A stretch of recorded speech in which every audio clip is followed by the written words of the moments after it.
Calabarzon Regional Government Center pinasinayaan sa Calamba City. Dito nakatakdang ilagay ang iba't ibang tanggapan ng gobyerno sa isang lugar lamang. Si Joseph Parafina ang ating tagapagbalita.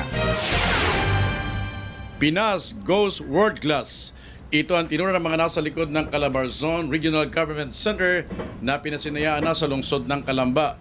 Dito ilalagay ang iba't ibang mga government offices na inaasahan naman papabor sa mga mamamayan dahil sa isang tanggapan na lamang ng pamahalaan matatagpuan ang lahat-lahat.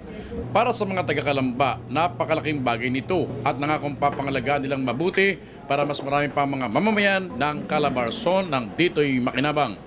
This will be the pioneer or the business model or template that will be happening all over the country.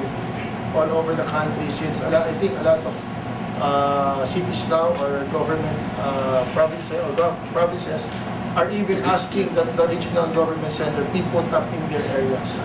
Ipinagmalaki naman ang nasa likod ng proyekto ang ginawang gusali.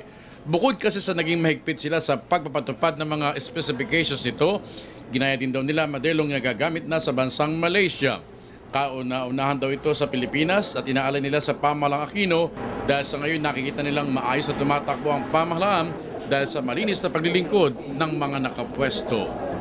Kami natutuwa at mabilis naman ang pag-implement ng proyekto nito at kasama itong aming independent consultant, ang proyekto nito ay may pagmamalaki natin na nagawa ito in accordance with the design at saka specifications very strictly.